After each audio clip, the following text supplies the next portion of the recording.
मङ्गलं गौतमोगिनी मङ्गलं कुन्दकुन्दाय जैनधर्मोऽस्तु मङ्गलं सर्वमङ्गलमाङ्गल्यं सर्वकल्याणकारकं प्रधानं सर्वधर्माणां जैनं जयतुशासनं सहजानंद चैतन्य प्रकाशाय महीयसे नमो अनेकांत विश्रांति महिमने परमात्मने। आचार्य कुंद द्वारा रचित पंचास्तिका संग्रह नाम का ग्रंथ है। इसके मोक्ष मार्ग प्रपंच अधिकार की मोक्ष तत्व के निरूपण रूप 150-151 गाथा। इसमें गुरुदेव श्री का जो व्याख्यान है उस पर अपनी चर्चा चलती है। पेज नंबर 73 है हिंदी का। कल चल रही थी उसके बीच की 10 लाइन छोड़ के 12 लाइन। वास्तव में संसारी को अनादिकाल से मोहनीय कर्म के उदय यानी निमित्त को अनुसरण करती हुई परिणति की हुई जीव को अशुद्ध है। यानी कहना तो ये है कि ये जो केवल ज्ञान रूप परिणमन हुआ, अनंत शक्ति जो अनंत चतुष्टय प्रकट हुआ, तो उसको आपने भाव मोक्ष कहा, तो वो किस प्रकार? उसका उत्तर है तो यहाँ से लिया है कि चैतन्य की क्रम अनुसार प्रवर्तित ज्ञप्ति क्रिया रूप है। यानी वास्तव में संसारी को अनादिकाल से मोहनीय कर्म के उदय का अनुसरण करती हुई परिणति, इसका खुलासा चलता है। देखो कि संसारी को अनादिकाल से मोहनीय कर्म के उदय नाम निमित्त को अनुसरण करती हुई परिणति जो की, तो वो जीव को अशुद्ध है। जीव की पर्याय में वह अशुद्ध जीव ने की हुई है, ऐसा लिया यहाँ। अशुद्ध जीव ने की है अर्थात जीव ने की, जीव की पर्याय में हुई और उस अशुद्धता का कर्ता जीव है, तो उसको अशुद्ध जीव कह के संबोधित है। अशुद्ध है, तो अशुद्ध परिणमन की अपेक्षा उस जीव को अशुद्ध ही कहा कि जीव की पर्याय में हुई कौन सी परिणति के अशुद्ध कैसे हुई कि स्वभाव का अनुसरण न करके मोहिनी कर्म के उदय का जो निमित्त है उस निमित्त का अनुसरण करने से ये परिणति अशुद्ध हुई। हाँ, तो यहाँ तो समय समय की पर्याय स्वतंत्र सिद्ध करते हैं। कैसे कि देखो, मोह कर्म का उदय यानी कि पाक वो जड़ है, उसकी पर्याय में जड़ में है ना, जो मोहिनी कर्म का उदय रूप भाव है वो जड़ की पर्याय है, जड़ रूप है। उसके कारण आत्मा में अशुद्ध ज्ञप्ति की क्रिया का भाव हुआ, ऐसा नहीं है। परंतु स्वभाव को अनुसरण नहीं करता और निमित्त को अनुसरण करके ज्ञप्ति माने उपयोग की बहिर्मुखता भिन्न भिन्न विषयों को खंड खंड रूप से जानने की क्रिया क्रम से जानने रूप प्रवर्तता बहिर्मुखता वाला भाव, वह जीव के अस्तित्व नाम सत्ता में एक समय के लिए उत्पन्न होता हुआ अशुद्ध भाव है। समझ में आया? पूछते हैं। देखो और कहते हैं, यहाँ जो भाव कहना चाहते हैं, ऊपर कहा ना जो भाव शब्द यहाँ विवक्षित है। प्रश्न आया था कि ये जो अभी देह के विद्यमान रहने पर भी अनंत चतुष्टय की प्रकटता हो जाने से आप उस देह की विद्यमानता में भी भाव मोक्ष क्यों कहा? तो कहा भाव शब्द को जो यहाँ विवक्षित है वो भाव है कि जो अंतरंग स्वभाव की प्रगटता का परिपूर्ण भाव पर्याय में प्रकट हुआ। तो जो पर्याय में परिपूर्णता का अनंत ज्ञान दर्शन सुख चारित्र का भाव प्रकट हुआ, वो भाव की अपेक्षा लेकर इसे भाव मोक्ष कहा। ये भाव मोक्ष कौन है कि 4 प्रकार के कर्मों का निमित्त में अभाव हुआ है और ये भाव मोक्ष उसको निमित्त भूत कहा था। तो अब पूछा कि ये भाव मोक्ष आपने किस प्रकार कहा, तो उसकी यहाँ खुलासा चलती है। देखो फिर दोबारा से लिया, 74 नंबर पेज है। यहाँ जो भाव कहना चाहते हैं वह भाव कौन सा कि संसारी की जो दशा है वह कर्म आवृत है। कल अपन ने चर्चा की थी कि संसारी के ज्ञान का परिणाम कर्म आवृत है, कर्म से ढका हुआ है। तो कर्म से जीव का भाव ढका है कि ये तो निमित्त से कथन किया, बस वो तो जीव के उस समय में ज्ञान की ऐसी ही विकास रूप अल्प खिलावट वाली अवस्था हुई और उस अवस्था को उसमें ज्ञानावरणी का क्षयोपशम निमित्त है। तो निमित्त की तरफ से इसका नाम कहा कर्म आवृत ज्ञान की परिणति अथवा कर्म आवृत ज्ञप्ति क्रिया रूप जीव का क्रम क्रम से परिणमता भाव, ऐसे कहा। देखो, चैतन्य की क्रम से प्रवर्तती ज्ञप्ति क्रिया, क्रम क्रम से होती जानने की क्रिया, फिर दोबारा कहा क्रम क्रम से होती जानने की क्रिया। ये 2 बार कहकर क्या कहना है कि स्वभाव तो अक्रम से जानने का है, क्योंकि यह जीव अपने सर्वज्ञत्व सर्वदर्शित्व स्वभाव से भरा हुआ रहा हुआ अनादि अनंत वस्तु है। तो स्वभाव तो इसका अक्रम रूप जानने का है, लेकिन उस स्वभाव का अनुसरण न करता हुआ अपनी उपयोग दशा में मोहिनी कर्म के उदय रूप जो निमित्त का जड़ का भाव है उसका अनुसरण करता है, तो क्रम क्रम से खंड खंड ज्ञान रूपता का प्रवर्तन प्रवृत्ति यहाँ होती है। तो वो जो प्रवृत्ति है वहाँ पर इसकी परिणति में राग देश का भाव उत्पन्न होता है। वो राग देश का भाव अशुद्ध है, इसके कारण इस ज्ञप्ति क्रिया को अशुद्ध कहा और उस जीव को उस परिणाम से अभेद करके अशुद्ध जीव कहा। 2 विवक्षा ली है यहाँ पर, यानी कर्माव्रत है। अब हम क्या करें, हमारा तो ज्ञान कर्म से ढका हुआ है कि नहीं, इसका अर्थ समझो।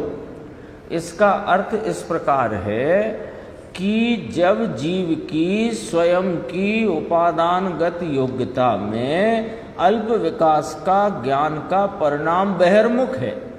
ये बहिर्मुख कहाँ से निकला कि ये अक्रम रूप जानने के स्वभाव का अनुसरण न करने से इसकी परिणति में जो बहिर्मुखता का खंड खंड क्रम क्रम से प्रवर्तता विषयों को बदलता जो ज्ञान है वो मोहिनी कर्म के उदय का अनुसरण करता है। उससे क्या होता है कि इसकी परिणति में मोह राग देश का भाव उत्पन्न होता है, वो अशुद्ध भाव है। उस अशुद्ध भाव को की अपेक्षा लेकर, यानी मोह राग देश के विकारी भाव अशुद्ध भाव की अपेक्षा लेकर इसकी ज्ञप्ति क्रिया को अशुद्ध कहा एक, और वो परिणाम से उस समय में वो जीव अभेद है तो उस जीव को अशुद्ध जीव कहा। 2 बातें यहाँ स्पष्ट की। अब देखो आगे, स्वभाव तो अक्रम से जानने का स्वभाव होना चाहिए।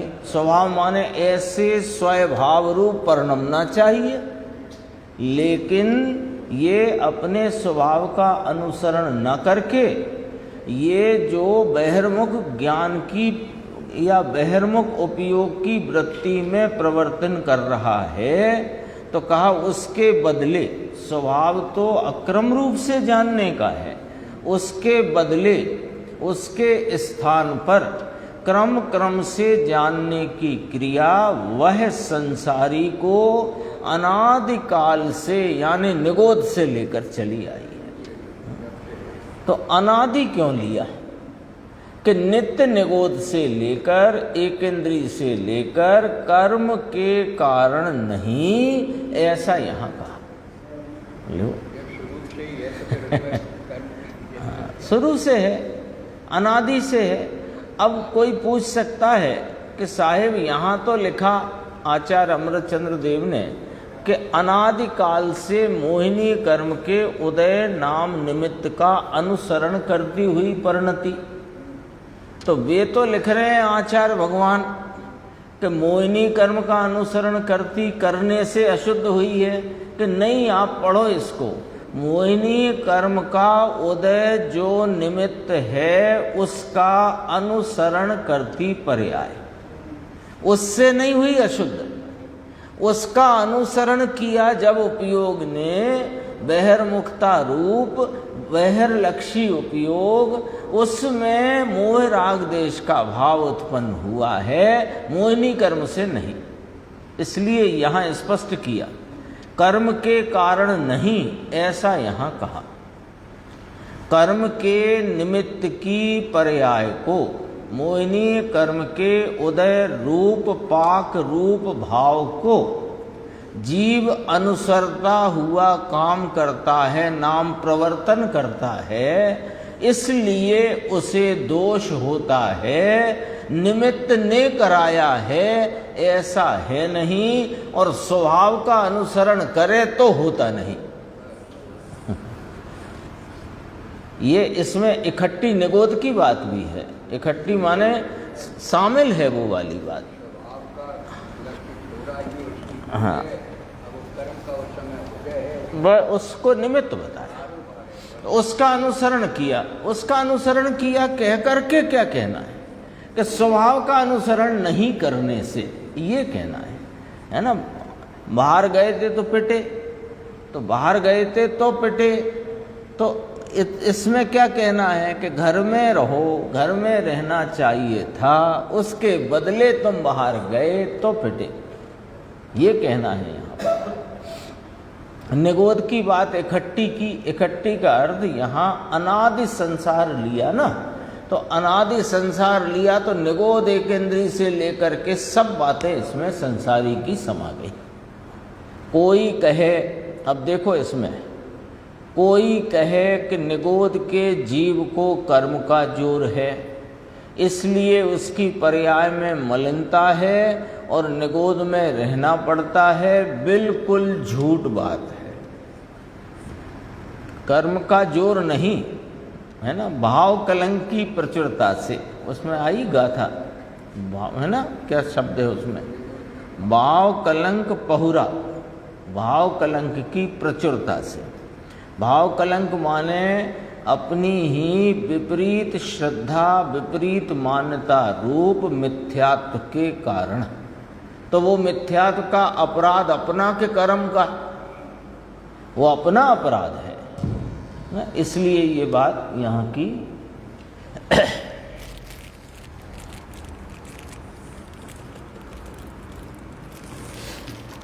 देखो आचार्य देव पुकार करते हैं कि संसारी जीव एक इंद्रिय से लेकर पंचेंद्रिय, वह अनादिकाल से मोहिनी कर्म का उदय नाम पाक यानी निमित्त रूप मोहिनी कर्म की पर्याय, जड़ की पर्याय, उसको अनुसरता हुआ पर्याय करता है अपने उपयोग की बहिर्मुख।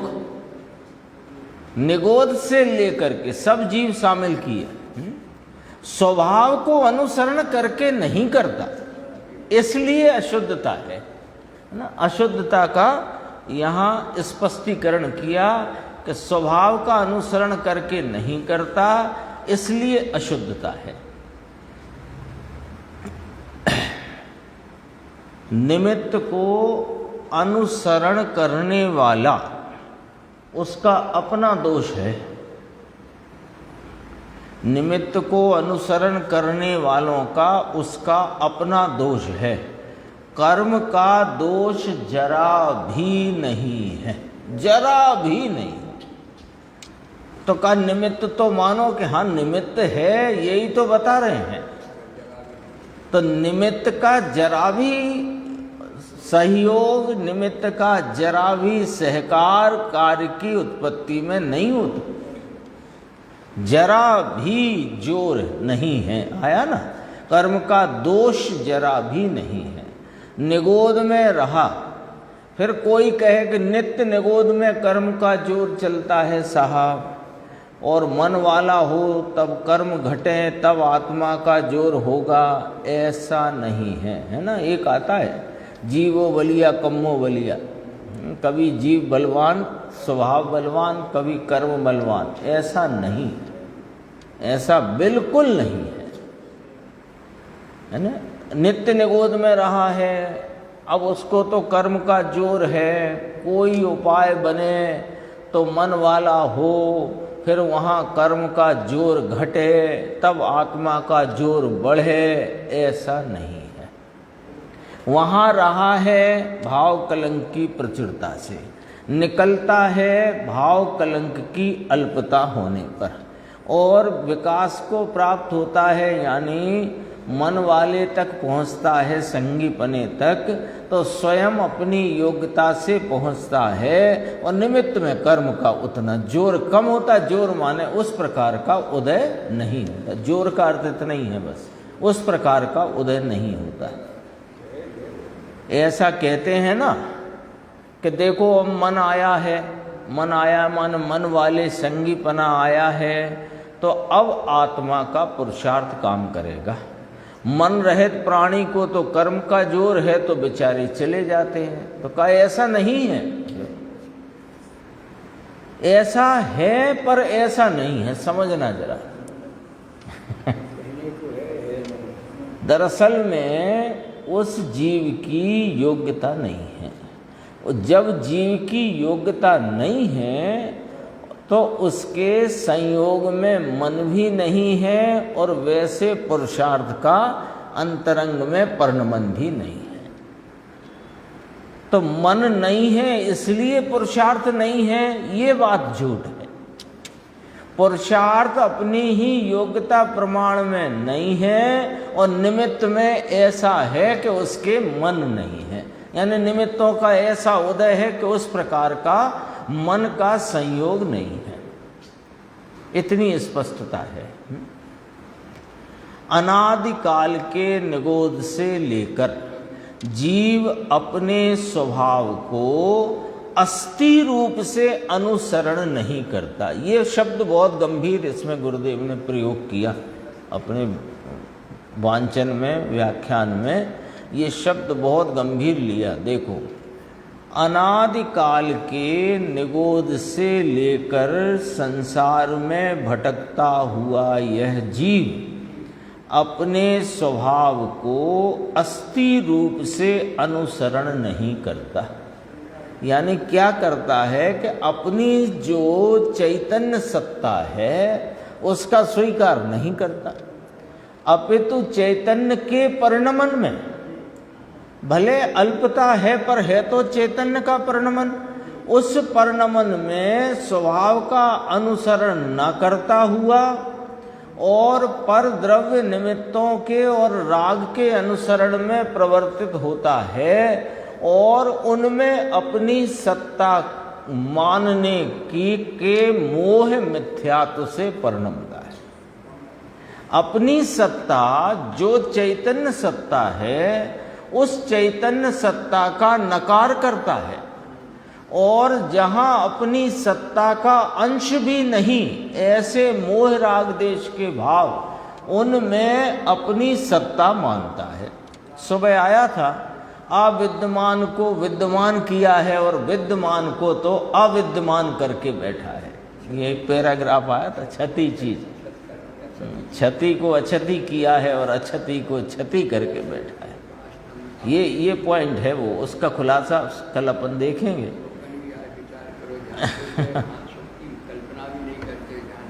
हाँ, वहाँ सुख मानने राजी नहीं जहाँ सुख है, और जहाँ सुख है नहीं वहाँ सुख के लिए झपट्टे मारते। झपट्टे ही हैं ये, क्योंकि झपट्टा उसे कहते हैं कि जिसमें पकड़ में तो आता नहीं है ना। वो घर में कभी चमगादड़ घुसे आए तो वो तौलिया लेके झपट्टे मारते रहो, वो तो पकड़ में आती नहीं, जाना हो तो जाती है। ऐसी दशा है इसकी।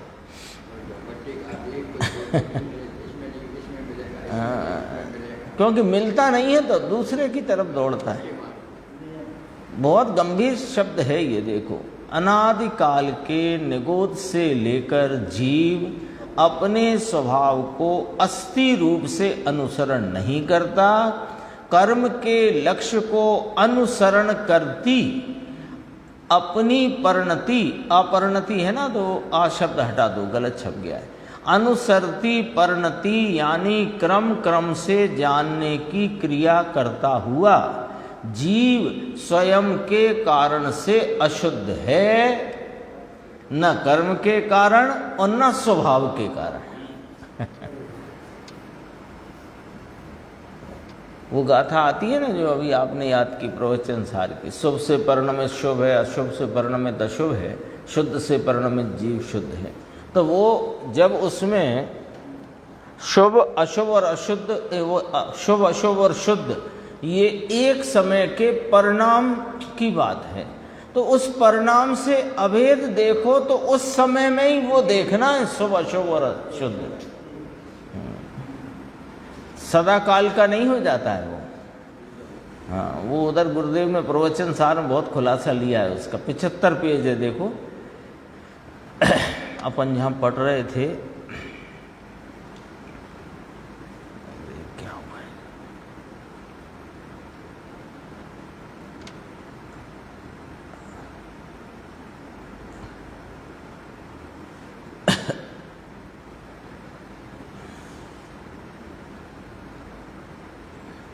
पचहत्तर पेज है।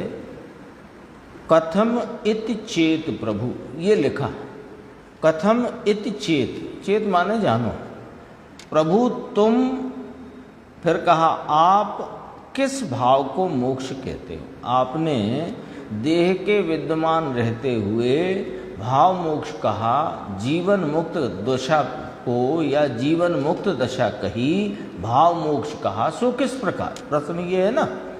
तो आप किस भाव को मोक्ष कहते हो, कौन सा भाव, और क्या छूटा और क्या कहते हो। देखो कितना प्रश्न को और स्पष्ट करते हैं गुरुदेव। जो प्रश्न रखा ना आचार्य अमृतचंद्र देव ने, तो आचार्य भगवान के प्रश्न को स्पष्ट करते हैं कि यहाँ जो भाव मोक्ष देह के विद्यमान रहने पर भी जीवन मुक्त दशा, इसको आपने मुक्त दशा कहा, भाव मोक्ष कहा, सो किस प्रकार, इस समय में इस दशा में कौन सा भाव उत्पन्न हुआ है, क्या छूट गया है, और आप क्या कहना चाहते हो। 3 बातें रखी, कौन सा भाव और क्या छूटा, कौन सा भाव उत्पाद को प्राप्त हुआ और क्या छूट गया, भाव में क्या छूट गया, संयोग में क्या छूट गया, और क्या कहना चाहते हो आप यहाँ पर। इतना है उस प्रश्न के अंदर। तो कहा जीवन मुक्त नाम का भाव मोक्ष, प्रभु ये और भाव मोक्ष अर्थात क्या, कौन सा भाव मुक्ति पने को प्राप्त हुआ, ऐसा कौन सा भाव है जिससे ये जीव मुक्त हो गया। मोक्ष नाम है ना, तो मोक्ष नाम मुक्त होना, मोक्ष शब्द का अर्थ है मुक्त होना। तो ये कौन से भाव से मुक्त हो गया। आपने कहा कि भाव मोक्ष हो गया, देह के विद्यमान रहने पर भी भाव मोक्ष हुआ है, तो हमें ये बता दो कि ऐसा कौन सा भाव है जिससे मुक्त हो गया। चलो हमें ये बात तो समझ में आती है कि शरीर का संयोग भी छूट गया और जीव अपने पूर्ण अवस्था को प्राप्त हुआ और सिद्ध शिला पे विराजमान हो गया, उसे तो मोक्ष कहते हो आप। हम वो बात समझ में भी आ जाती है। पर अभी जब यह अनंत चतुष्टय केवल ज्ञान केवल दर्शन आदि भाव जो प्रकट हुए, तो ये प्रकट हुए तो आपने कहा मोक्ष हो गया, तो काय से मुक्त हो गया ये, है ना। मोक्ष शब्द तो मुक्ति का सूचक है ना। मोक्ष माने क्या कि मुक्त हो गया, तो काय से छूट गया, ऐसी क्या चीज थी जिससे ये छूट गया जो आपने इसे मोक्ष कह दिया, ये प्रश्न है। ख्याल में आई ना बात। देखो तो कहा कि ऐसा पहला भाव, कौन सा, पूर्व का भाव, अनादि निगोद से लेकर, निगोद ले लिया ना साथ में, तो पहला भाव नाम पूर्व का भाव जो क्रम से प्रवर्तता है, जो क्रम क्रम से प्रवर्तती हुई ज्ञप्ति क्रिया रूप बहिर्मुख दशा और वहां उत्पन्न होती अशुद्धता, मलिनता, विकारी राग देश के भाव, तो वो स्वभाव के अवलंबन से अक्रम से अप्रवर्तता करता है। वो क्रम रूप जो ज्ञप्ति क्रिया थी, वो क्रम रूपता वाली ज्ञप्ति क्रिया से छूट गया, राग आदि अशुद्धता से छूट गया। तो आपने पूछा कि मोक्ष काय को कहते हो, अभी शरीर तो विद्यमान है, शरीर से तो छूटा नहीं है, फिर भी आप मोक्ष कह रहे हो। देह के विद्यमान होने पर भी मोक्ष कह रहे हो, तो काय से छूट गया है। तो कहा कि स्वभाव के मुक्त स्वरूप के अवलंबन से, उसकी एकाग्रता रूपी उग्रता से, वह जो पहले प्रवर्तती थी क्रम क्रम रूप ज्ञप्ति क्रिया और राग देश की अशुद्धता, उससे छूट गया। तो छूट गया तो मोक्ष कहा। भाव मोक्ष कहा, तो कौन से भाव से छूट गया है? अक्रम केवल ज्ञान तो अक्रम प्रवर्तता है ना।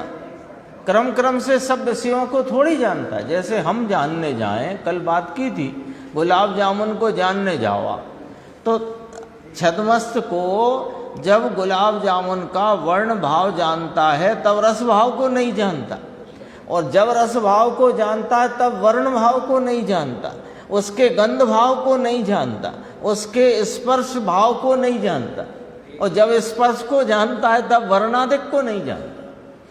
पहले ज्ञान हुआ तो अक्रम जान लेगा। हाँ, तो केवल ज्ञान हुआ तो अक्रम प्रवर्तन हो गया उपयोग का। ज्ञान हुआ तो उस समय हो जाएगा। है ज्ञान हुआ मतलब उस समय मतलब ज्ञानी हुआ तब भी मैं अक्रम स्वभाव, अक्रम रूप से जानने के स्वभाव वाला हूं, इसका श्रद्धान हो गया। लेकिन अभी क्रम से जानने की प्रवृत्ति तो छूटी नहीं है, तो खंड खंड ज्ञान होता है। एक विषय को जानने जाए, अपने को क्या होता है, उपयोग तो एक एक समय करके प्रवर्तता है। एक समय कितना, सेकंड का असंख्यात भाग, बहुत सूक्ष्म है, और एक एक समय करके प्रवर्तता है। और छद्मस्थ को असंख्यात समय बाद इकट्ठा कुछ समूह रूप से जानने में आता। तो अपने को जैसे ही कटोरी में गुलाब जामुन आया तो हमको तो लगता है कि हमने जान लिया, ये कुछ ज़्यादा सिक गया है, कि आज कुछ उसका कच्चा रह गया है, कि कड़क दिख रहा है, कि मुलायम है, और जरा ही यहाँ गया और हमने सब जान लिया, रस भी, गंध भी, वर्ण भी, स्पर्श भी। लेकिन वो असंख्यात समय में परिणमित हुआ ज्ञान जानने में आया, ख्याल में आया, उसको बोलते हैं ख्याल में आना। जानना तो एक एक समय करके, ख्याल में बाद में आता है। अब ये इसी का नाम खंड खंड है, इसी का नाम खंड खंड ज्ञान है, क्रम रूप प्रवृत्ति है। और क्रम रूप प्रवृत्ति भी कौन सी ली है इसमें, बहिर्मुखी। बहिर्मुखी, बहिर्मुखी अर्थ कहाँ से निकला कि वह कर्म के विपाक का अनुसरण करती, तो आ गया ना बहिर्मुख।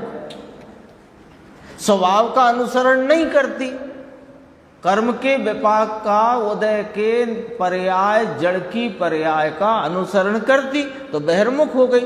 अब बहिर्मुख है तो राग जरूर उत्पन्न होगा, तो राग है तो अशुद्धता है, तो वो अशुद्धता भी अब नहीं रही, और क्रम क्रम रूप परिवर्तन भी ना रहा, अब तो केवल ज्ञान जो स्वभाव में अनादि से पड़ा हुआ है, केवल ज्ञान, केवल दर्शन, इंद्रियातीत सुख, अव्ययवाद सुख, आनंद, इसमें अनादि से वस्तु में बसा हुआ है, बनाया नहीं गया है।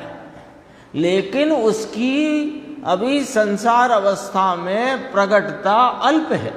भले ज्ञानी हुआ हो, ज्ञानी हुआ तो मोह से नहीं परिणमता, पर चारित्र मोह के राग द्वेष विकार से तो परिणमता है, तो वो अशुद्धता तो है।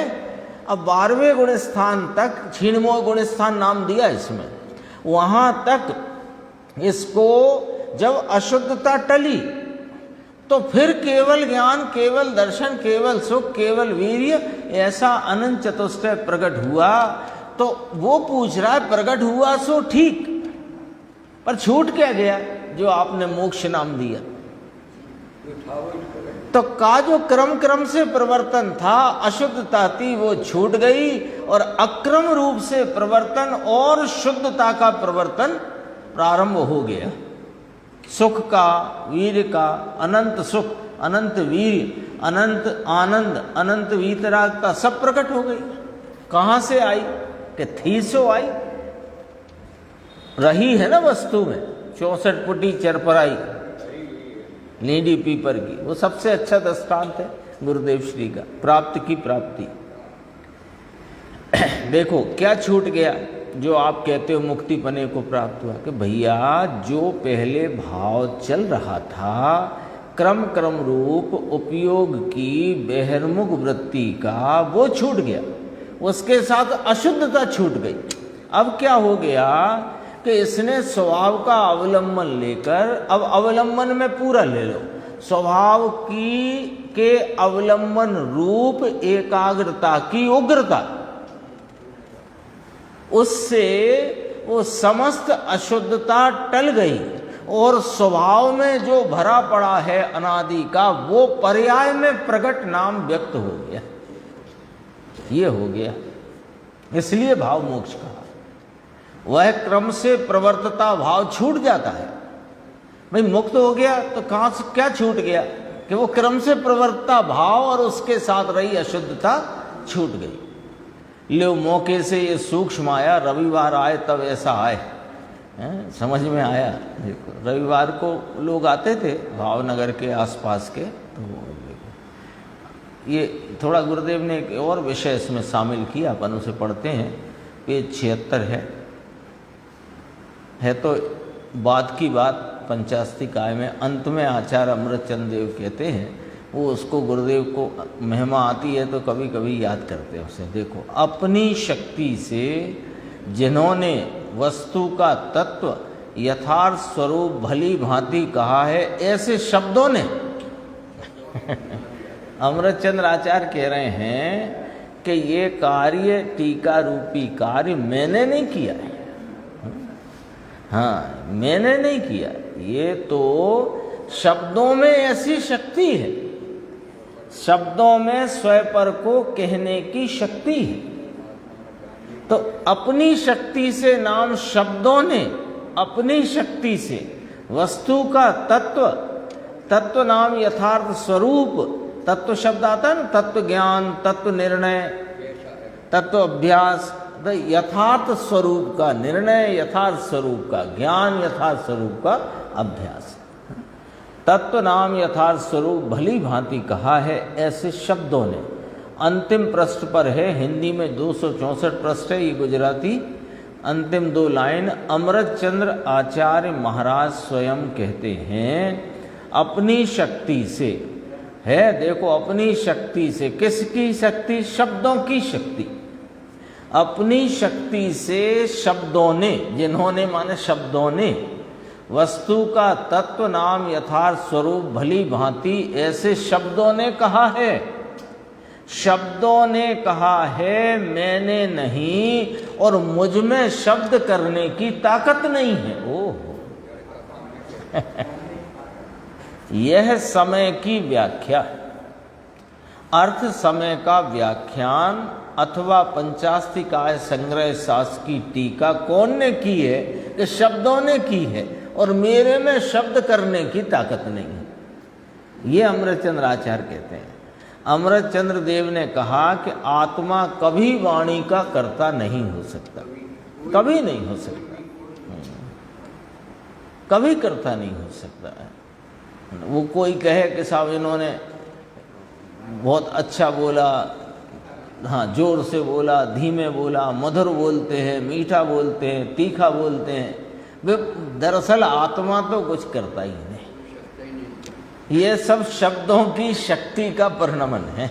ये आचार्य अमृतचंद्र देव ने इस गाथा की टीका पूर्ण करने के बाद ये बात लिखी। स्वरूप गुप्त अमूर्तिक ज्ञान मात्र स्वरूप में गुप्त अमृतचंद्र सूरी का उसमें किंचित भी कर्तव्य नहीं है। मैंने नहीं किया, किंचित भी मैंने नहीं किया। भाषा टीका बनने में आत्मा का कुछ भी कर्तव्य नहीं है। आत्मा किसकी भाषा की पर्याय बनाए? वे चिल्लाट मचाते हैं ना सब, अरे एकांत हो जाएगा, एकांत हो जाएगा। अरे सुनो ना, अभी आत्मा विकार कर्म की पर्याय करे नहीं और कर्म की करे ऐसा जो माने वह मिथ्या दृष्टि है। आत्मा विकार कर्म है ना, अपने विकार का कर्ता तो पर्याय में आत्मा ही है, उसे कर्म नहीं करता। और कर्म में जो 4 प्रकार का बंध परिणाम होता है, प्रकृति, प्रदेश, स्थिति, अनुभाग, उसे आत्मा नहीं करता। और जो कहे कि ऐसे तो एकांत हो जाएगा, तो कहा तेरा ये जो एकांत के अनेकांत के बचाव के चक्कर में तू स्वयं फुदड़ी बात का सेवन कर रहा है, मिथ्या एकांत का सेवन कर रहा है, ऐसा माने वह मिथ्या दृष्टि है। और अब आगे आते हैं अपन, 1.5 पेज छोड़कर है पेज नंबर 78।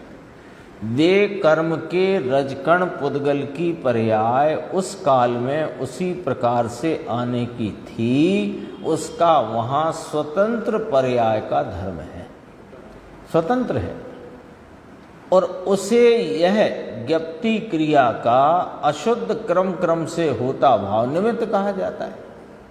नवीन कर्म परमाणु आते हैं ना, तो नवीन कर्म परमाणु आते कैसे हैं कि वे रजकण पुद्गल रूप रजकण उनकी उस प्रकार परिणमी पर्याय उस काल में उसी प्रकार से आने की थी।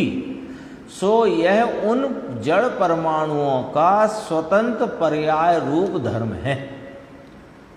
ये ज्ञप्ति क्रिया यहाँ जो अनादि से संसारी जीव को पूरा जो आ गया ना, उसको फिर पुनः से समझो कि अनादि से ये संसारी जीव को निगोद से लेकर स्वभाव का अनुसरण न करता हुआ मोहिनी कर्म के उदय निमित्त का अनुसरण करने से इसकी परिणति में जो ज्ञान की बहिर्मुखता रूप खंड खंड ज्ञान की अवस्था हो रही है और वहाँ मोह राग देश का भाव उत्पन्न हो रहा है, वह भाव इन नवीन जड़ कर्म परमाणुओं के आने में निमित्त कहा जाता है। इतनी बात इस पूरी चर्चा में ये खड़ी हुई। क्या हुआ? संसार अब इधर से अपन पढ़ना शुरू कहाँ से करा?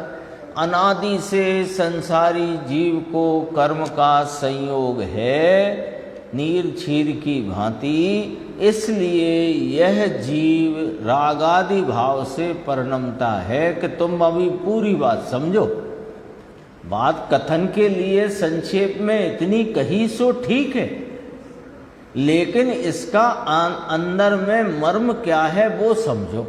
कैसे समझें और क्यों समझें? कि इसलिए समझो कि कर्म जड़ पुद्गल द्रव्य भिन्न है और तुम जो 4 गति में दुख से परेशानी से भटकते जो जीव हो रागादि भाव में परिणमते, तुम जीव आत्मा अलग द्रव्य हो, वे पुद्गल परमाणु अलग द्रव्य हैं। तो 2 द्रव्यों का कार्य एक का दूसरा करे ऐसी तो वस्तु की व्यवस्था नहीं। तो फिर इस कथन में हमें क्या समझना कि अनादि से जीव को कर्म का संयोग है नीर क्षीर की भांति, इसलिए यह जीव चार गतियों में विकार से परिणमता हुआ परिभ्रमण कर रहा है। बात तो ठीक है, लेकिन इसके अंदर में कितनी बातें हैं वो समझना पड़ेगी कि ये जीव को अनादि से कर्म का संयोग है, नहीं है, नहीं ऐसा है, किंतु इसके अनादि से कर्म और रागादि विकार से रहित अपना ज्ञान दर्शन सुख चारित्र स्वरूप परिपूर्ण स्वभाव भी अनादि से है। कर्म संयोग अनादि से है, ये बात अपन ने पढ़ी, तो वहां ये बात को भूलना नहीं है कि ये ज्ञान दर्शन सुख चारित्र वीर स्वरूप परिपूर्ण स्वभाव भी अनादि से है। और उस स्वभाव का अनुसरण न करके जब जीव कर्म के उदय निमित्त का अनुसरण करता है तो अपनी उस उपयोग की बहिर्मुख खंड खंड क्रम क्रम प्रवर्तती ज्ञप्ति क्रिया में प्रवर्तता हुआ बहिर्मुखता के काल में उत्पन्न राग द्वेष अशुद्ध विकारी भावों से परिणमता है। और वे अशुद्ध विकारी भाव इसकी परिणति में स्वयं के किए हुए पर्याय में हुए, जिनको कर्म ने नहीं कराया और स्वभाव से हुए नहीं, ऐसे विकारी भाव नवीन कर्म परमाणुओं के आगमन में बंध में निमित्त हैं। इतना सब समझना। और फिर वे जो बंध बंधा है उनका जब उदय आता है तो ये फिर उनसे जुड़ता हुआ वो चार गति में परिभ्रमण कर रहा है और अशुद्धता में प्रवर्तन कर रहा है। इतनी बात आई एक लाइन में। स्वभाव रखो पहले सामने, फिर भूल क्या है वो रखो सामने, जीव की भूल क्या वो पहले सामने रखो, तब निमित्त की बात करेंगे। जीव ने राग द्वेष स्वभाव से किया नहीं, कर्म ने कराया नहीं, स्वभाव के विस्मरण से, स्वभाव का अनुसरण न करने से बाहर में बहिर्मुख वृत्ति उपयोग की, उसमें ये कर्म के उदय का अनुसरण करता है तो अशुद्धता उत्पन्न होती है। और वो अशुद्धता नवीन कर्म को निमित्त होती है, उससे नवीन कर्म आते जाते नहीं। तो गुरुदेव श्री ने कितना स्पष्ट कर दिया, तो कितनी भ्रांति थी।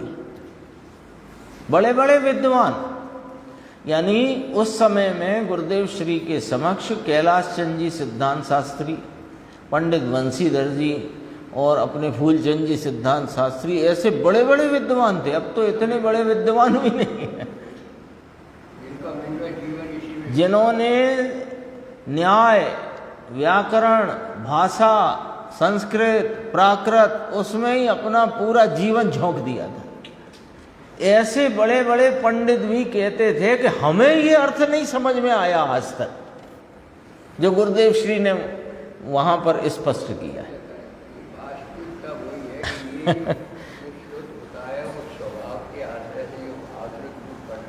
भावशुद्ध परिणमित हो और कदाचित इस प्रकार के ज्ञान का क्षय उपशम हो तो ये बात निकल करके सामने आती है और जीवों का भाग्य हो।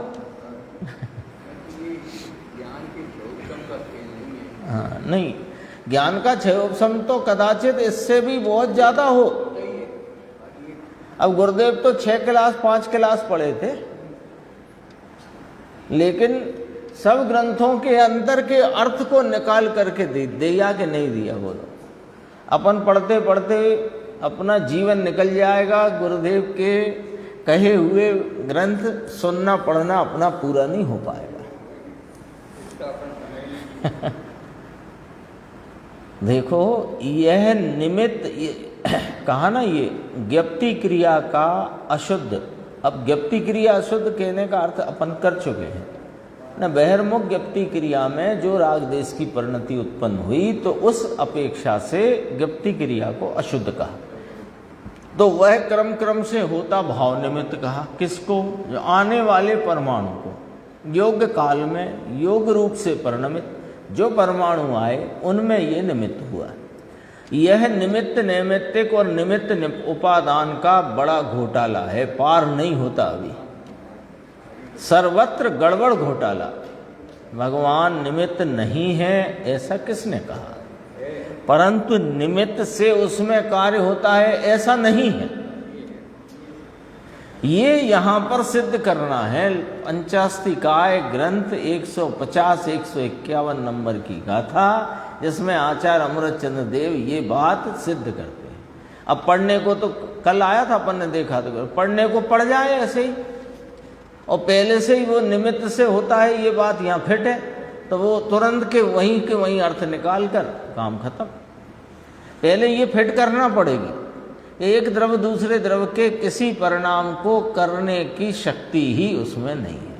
तभी तो वो अभी टीका का जो आचार्य अमृतचंद्र देव ने अंत में कहा ना, वो शब्दों की शक्ति से देखो, एक एक में पारस्परिक निमित्त की कितनी शैली करते हैं, कितनी शैली माने कितनी शैलियों से उस बात को यहाँ सिद्ध करते हैं। यह अशुद्ध भाव वह द्रव्य कर्म आश्रव का हेतु है, नाम निमित्त है। अब यहाँ अपन ने पढ़ी थी ना बात कि जो रजकण पुद्गल हैं वे उनकी कर्म रूप परिणमित पर्याय उस काल में उसी प्रकार से आने की थी, तब वो उसकी पर्याय का स्वतंत्र पर्याय का धर्म है जड़ परमाणुओं का। और उसी काल में ये जो जीव बहिर्मुख उपयोग में परिणमता हुआ, अपनी पर्याय में मोह राग देश के भाव से परिणमा, वो मोह राग देश का अशुद्ध भाव इस द्रव्य कर्म आश्रम में निमित्त हुआ। उसने बुलाए नहीं, लाया नहीं, उनको ऐसे खींचा नहीं, कुछ किया नहीं। अब देखो, यह अशुद्ध भाव वह द्रव्य कर्म आश्रव का हेतु है, परंतु वह क्रम अनुसार प्रवर्तती ज्ञप्ति क्रिया रूप भाव ज्ञानी को, अब यहां से देखो, आप पूछ रहे थे ना, अब आ गया ज्ञानी को। अब ज्ञानी से मैं लेना जिसने स्वभाव का आलम्बन लिया, और उसमें सब ज्ञानी समाओ। आलम्बन लिया, आलम्बन लेकर विशेष स्थिरता, और उग्र आलम्बन से विशेष स्थिरता, और उग्र आलम्बन से और स्थिरता, और उग्र आलम्बन से पूर्णता, सब एक एक ज्ञानी शब्द में शामिल करना है। क्योंकि इसको अभी चारित्र मोह के निमित्त में वो बहिर्मुखता और अशुद्धता अल्प है, शेष है, लेकिन स्वभाव का अनुसरण है। स्वभाव को अनुसरती परिणति है कि नहीं उसके पास, अखंड धारावाही। वीतरागता जो एक कषाय चौकड़ी का भाव हुआ, पुनः 2 कषाय चौकड़ी का भाव, 3 कषाय चौकड़ी का भाव, तो वो परिणति वीतराग धारा अखंड पने बरत रही है कि नहीं, तो उसको बोलेंगे स्वभाव के अवलंबन वाली परिणति। लेकिन अभी जितना रागांश बाकी है उतना होता है, तो उसको यहाँ ये तीसरी पंक्ति में देखो, ज्ञानी को मोह राग देश वाली परिणति रूप से हानि को प्राप्त होता है, वो भाव मिटता जाता है, वो जो अशुद्धता है वो मिटती जाती है। क्या कहते हैं, ऐसा जो ज्ञान क्रम से प्रवर्तता, ज्ञान का क्रम क्रम से खंड खंड प्रवर्तता अशुद्ध भाव। अब इसको समझना नहीं तो यहाँ भूल सकते हैं अपन, भूल हो सकती है। खंड खंड प्रवर्तता जो ज्ञान का भाव है वो अशुद्ध नहीं कहा, उसकी इस प्रकार की बहिर्मुख वृत्ति में जो अशुद्ध भाव उत्पन्न हुआ उसको इस ज्ञप्ति भाव से मिलाकर कथन किया। हाँ, बस बहिर्मुखता में राग देश ही उत्पन्न होता है, इतना यहाँ सामने रखा। हाँ, जो राग देश इष्टता अनिष्टता सुख दुख की कल्पना का भाव वो है कि नहीं साथ के साथ, तो उसमें मोहिनी के निमित्त को अनुसरण करता हुआ उसका अपना स्वतंत्र भाव जीव का, वह ज्ञानी का वह जो निमित्त को अनुसरता क्रम काम करता हुआ कम करता हुआ है, वो जो निमित्त को अनुसरता था अब स्वभाव के अनुसरण से स्वभाव का अनुसरण बढ़ता जाता है और निमित्त का अनुसरण घटता जाता है, हानि को प्राप्त होता है। शब्द डाला ना, मिट जाता है नहीं लिखा, हानि को प्राप्त होता है, ह्रास होने लग गया उसका। वह ज्ञानी द्रव्य के स्वभाव को अनुसरता हुआ जहां परिणति खड़ी हुई, कौन सी? ज्ञायक स्वभाव की शक्ति पूर्णानंद ध्रुव अपना ज्ञायक भगवान, ये अनादि अनंत, इसे अनुसरती पर्याय धर्मी को उत्पन्न हुई। देखो क्या गजब की बात है, अनादि से जीव है और अनादि से जीव को कर्म का संयोग है, लेकिन कर्म का संयोग अनादि शांत हो सकता है, लेकिन स्वभाव जो है वो अनादि अनंत था, अनादि अनंत है, अनादि अनंत रहेगा।